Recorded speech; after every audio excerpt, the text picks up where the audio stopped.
La competencia de tango en el puerto de las sombras.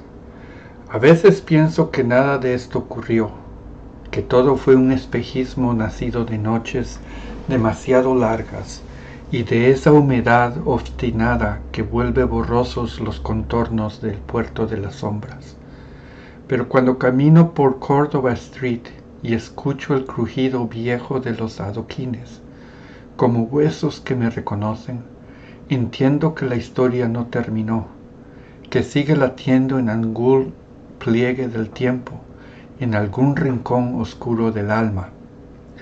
Las sombras también lo recuerdan, se alargan, se inclinan, se acercan un poco más de lo razonable, y entonces sé, sin duda alguna, que esto sigue ocurriendo. Antes de la catástrofe, el tango en Puerto de las Sombras no era un espectáculo, ni una técnica, ni una disciplina. Era simplemente un modo de respirarnos, de sobrevivir juntos, de querernos sin la torpeza de las palabras. Las milongas se llenaban de risas, de pan recién horneado, de café compartido sin ninguna ceremonia. Un disco viejo empezaba a girar y sin pensarlo demasiado, los cuerpos se entregaban a esa música imperfecta que nos recordaba que estábamos vivos. Nadie buscaba la perfección. Lo que buscábamos era un instante de milagro. Pero ese tiempo era otro, un tiempo en el que casi no había maestros. El tango se aprendía mirándolo, respirándolo, sintiéndolo, equivocándose con alegría. Era una herencia sin dueño, una música que pasaba de cuerpo en cuerpo como una bendición silenciosa. Y sin embargo, algo cambió de pronto. De la noche a la mañana empezaron a aparecer maestros por todas partes, jóvenes con títulos recién inventados, veteranos que nadie recordaba haber visto bailar, instructores autoproclamados que surgían como hongos después de la lluvia. Había tantos maestros que parecía haber más maestros que adultos. Cada uno ofrecía su método, su estilo, su sistema, su secreto definitivo para el verdadero tango, sus notas que traían de Buenos Aires. Y en esa avalancha de sabiduría sospechosa, la ciudad comenzó a olvidar que antes de ellos el tango simplemente existía, sin permiso, sin dueño, sin mapa. Y entonces llegó él, el bailarín de Buenos Aires. No venía a enseñar, ni a mandar, ni a corregir. Llegó como llega la luna sobre un volcán, callado, brillante, inevitable. Su baile era un desorden luminoso que abría caminos donde antes solo había inercia. Era un desorden sensual, creador, capaz de encender memorias dormidas en la piel. La gente lo seguía como se sigue una fogata en plena noche, no por curiosidad, sino por necesidad. Los tímidos, los recién llegados, los que aún no encontraban un lugar para respirar en esta ciudad, los principiantes, los que cargaban duelos secretos y sueños rotos, y los avanzados, todos se reunían para verlo, para sentirlo, para bailar simplemente porque él bailaba, porque él creaba, porque llevaba en el pecho las sombras de Borges, los desvíos de Cortázar, las heridas de Sábato y una chispa rebelde que solo los argentinos conocen. Tal vez se podría decir que era un Guevara del tango. Y eso, ese resurgir de libertad, asustó profundamente a los maestros. Los maestros, antiguos competidores del mundial, guardianes celosos de medallas que dormían en cajas de cartón, decidieron proteger su reino de ese peligroso renacimiento. Inventaron el torneo, con fase de grupos, octavos, cuartos, semifinales y la gran final. la Copa del Mundo, pero reducida a una versión local, tal vez un poco torpe y hasta a veces grotesca y grosera. Y crearon el mapa, un dios de líneas perfectas, un monstruo quieto, un laberinto diseñado para domesticar el deseo, la improvisación y la espontaneidad. Lo extendieron sobre la plaza como una sábana gigantesca, fría e inhumana, y proclamaron que quien dominara el mapa dominaría el tango. Y paradójicamente lo llamaron el Gran Torneo de Auténtico Tango Argentino. Pero de auténtico casi no había nada, porque en los comienzos del tango no había competencias. Fue hasta hace 1 o 2 décadas que éstas aparecieron, olvidándose del elemento comunitario del tango y de la sabiduría del pueblo, como Scamone precisaba. Y entonces la curiosidad me invadió, y lo fui a ver, uno por uno, hasta sentirlos parte de mí, porque los conocí, y fueron mis amigos antes que cambiaran. Primero, Toro con el reloj. Entró marcando pasos con un corazón de bronce que latía sin alma. Tic-tac, tic-tac. Ese sonido metálico se filtraba por la sala como un recordatorio de que el tiempo podía volverse tirano. Antes Toro era una pausa viva. Sabía detenerse en medio de la música y abrazar el silencio como si fuera parte del compás. Había en él una ternura antigua, esa que solo tienen los bailarines que han aprendido escuchando corazones, no metrónomos. Pero el maestro lo convenció de que la pausa era debilidad y que la precisión lo haría grande. Ahora obedecía a un péndulo que no perdonaba dudas. Sus ojos, alguna vez llenos de tímida alegría, miraban fijos al vacío, como si buscaran un permiso que ya no llegaría. Toro no bailaba, giraba dentro de una maquinaria que usaba su cuerpo como engranaje. Segundo, la pareja de los 2 cuerpos y un solo pie. Avanzaban como si cada paso fuera un parto doloroso, unidos por la base de un experimento cruel, hecho pasar por conexión superior. Se movían con la torpeza de 2 mitades que luchan por una sola. Desde lejos parecían una metáfora hermosa, 2 almas que se fusionan. De cerca era imposible no ver el sacrificio.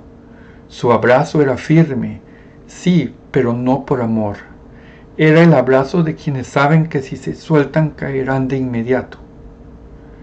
Lo que grandiosamente se anunciaba como unidad absoluta era en realidad una mutilación convertida en coreografía.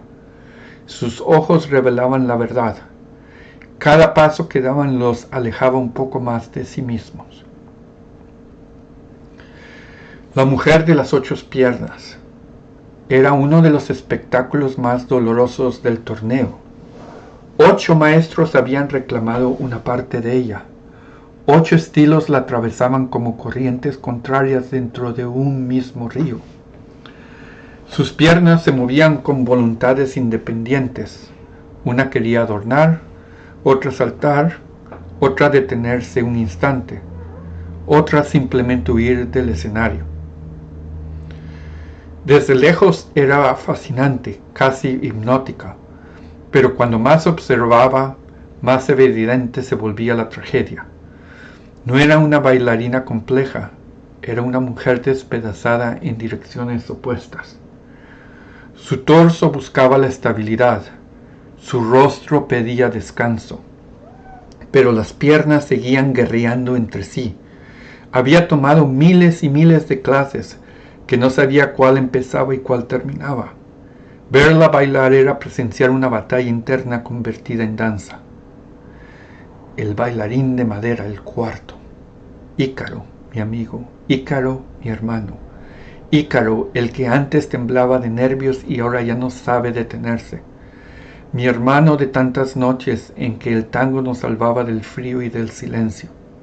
El maestro lo lijó, lo barnizó, lo enderezó. Lo trabajó como si fuera un mueble antiguo. Le arrancó el temblor, la imperfección, el pudor. Le arrancó toda la humanidad. Ahora Ícaro se movía como una estatua articulada. Cada giro soltaba una viruta oscura. Cada adorno parecía desgarrarle un recuerdo. A veces, cuando la luz lo golpeaba desde cierto ángulo, podía verse la melancolía atrapada en las vetas de su cuerpo.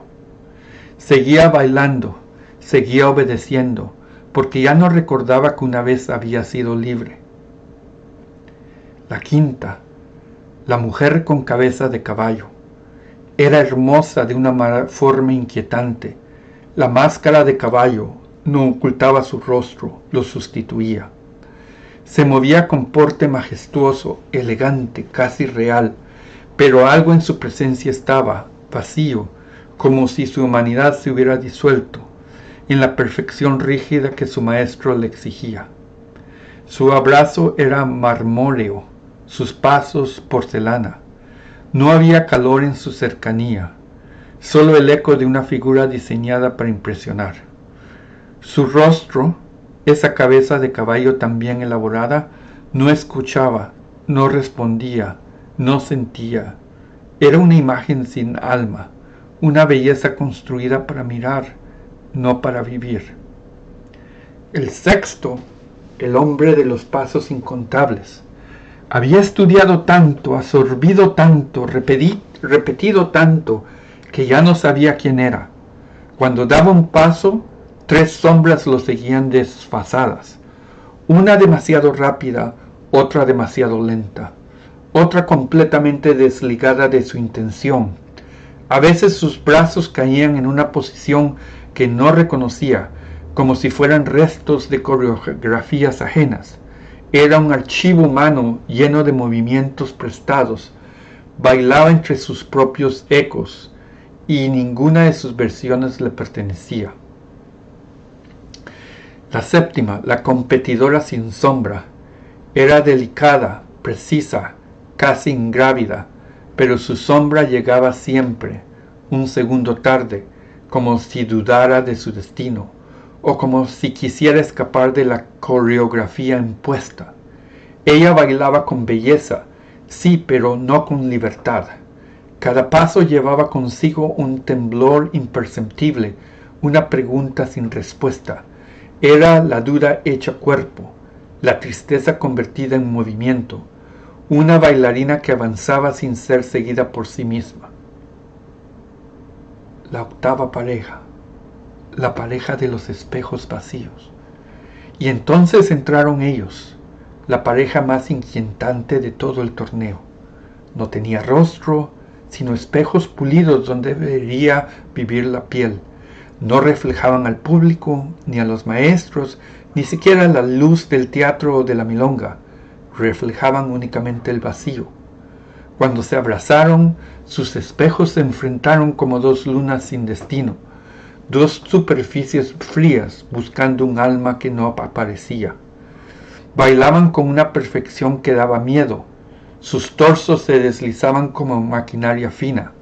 Sus brazos describían curvas impecables, y sus piernas seguían las líneas del mapa con una precisión quirúrgica. Pero no había temblor, no había respiración compartida, no había ese mínimo estremecimiento que delata que 2 mundos se están tocando. Era como ver 2 maniquíes interpretar una coreografía sobre un escenario abandonado. Era hermoso, sí, pero la belleza no tenía calor. La música chocaba con ellos y rebotaba como lluvia que golpea un vidrio helado. Al bailar, sus rostros de espejo empezaron a empañarse, pero no era vapor humano, era un humo tenue, como si el vacío estuviera agotándose y buscando escapar. Algunos en el público aplaudieron, otros sintieron miedo. Yo entendí algo. Esa pareja era el sueño perfecto del mapa y la pesadilla de todos los que amamos el tango. Porque ellos no bailaban juntos, no bailaban con la música, bailaban para el mapa, para su dios de líneas. Y en un instante casi imperceptible, Cuando los espejos coincidieron en un ángulo justo, vi, no sé si lo imaginé, mi propio rostro reflejado en ellos, pero el rostro que no tengo, sino uno vacío, sin historia, como si yo también pudiera convertirme en eso. Entonces comprendí, el torneo no buscaba premiar al mejor bailarín, buscaba producir cuerpos obedientes, cuerpos sin almas, cuerpos que ya no recordaban para qué bailaban, cuerpos que pidieran ser reemplazados sin que nadie los notara. Pensé que nada podía sorprenderme después de la pareja de los espejos vacíos, pero estaba equivocado. La pareja de hielo y corazón congelado apareció. Entraron sin anunciarse, como dos ecuaciones que se deslizan sobre una hoja perfectamente cuadriculada. Era el ingeniero, ella matemática. Unían sus cuerpos no por deseo, sino por simetría. Su abrazo no tenía temperatura, ni peso, ni piel. Era una estructura, un puente rígido, sostenido por algunos rectos y fórmulas que nadie pidió. Sus pasos eran líneas, su giro un cilindro perfecto, su caminata una secuencia de vectores trazados sobre el mapa como si obedecieran a un dios geométrico. Se decía que practicaban el tango cartesiano.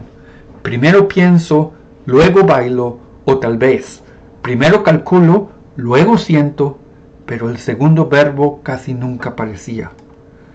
Cuando él marcaba un paso, ella verificaba la distancia. Cuando ella pivotaba, él corregía el ángulo. Cuando avanzaban juntos, él parecía llenarse de meridianos y paralelos inversibles.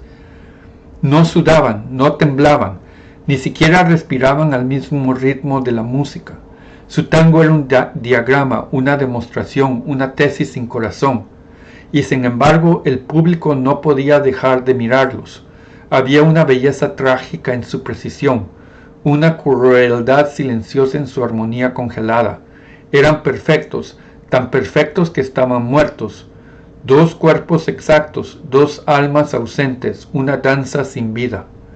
La noche que los vi bailar entendí algo que me hirió en lo más hondo. Ese era el destino al que el mapa quería arrastrarnos a todos. No monstruos, no máquinas, no máscaras, sino figuras geométricas moviéndose en silencio sobre un plano impuesto. Y por un instante, solo uno, sentí el filo del hielo recorriéndome la espalda, como si la perfección matemática quisiera reclamarme también a mí. Y entonces aparecieron los ancianos. Pero aquella noche, en la gran final, en la gran milonga, hubo algo que hizo un respiro. El mapa tembló, las líneas se levantaron, el torneo se detuvo, y entonces aparecieron ellos, los ancianos, los milongueros. Un abrazo que contenía décadas, un paso convertido en poema, un giro que abría mundos enteros, mundos de posibilidades. Bailaron lo que no se compra, lo que no se mide, lo que no se enseña. Cuando terminaron, el silencio fue tan profundo que parecía sagrado.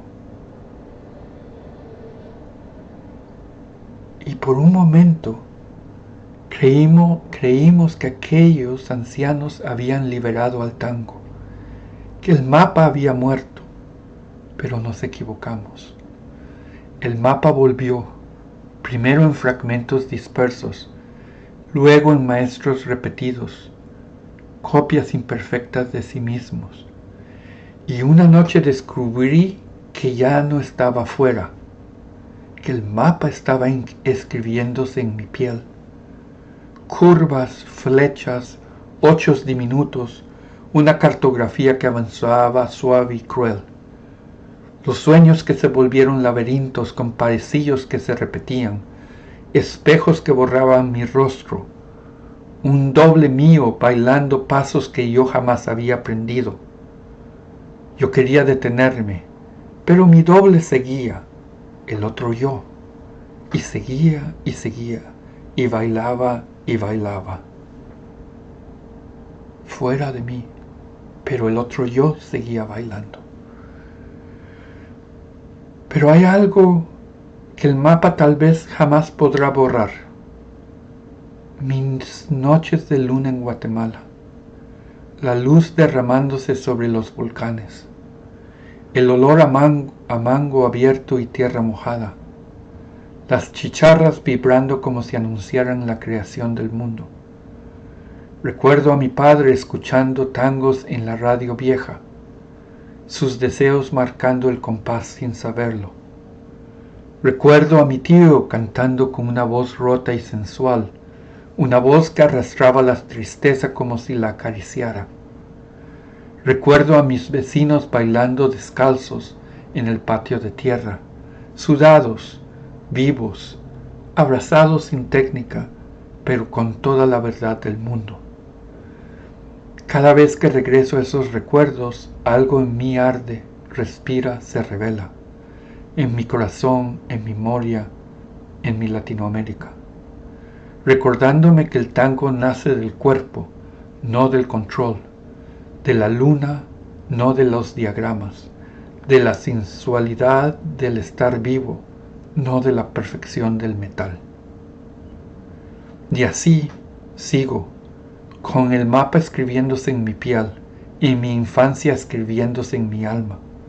El torneo intenta atraparme, pero cada vez que cierro los ojos y vuelvo a ver los volcanes y a oír la voz de mi tío y sentir la tierra tibia del patio, el mapa se resquebraja un poco más, porque lo sé como se sabe lo sagrado, que el tango verdadero no pertenece al laberinto, pertenece a la luna, a la tierra, a la gente sencilla, a quienes bailan para seguir viviendo.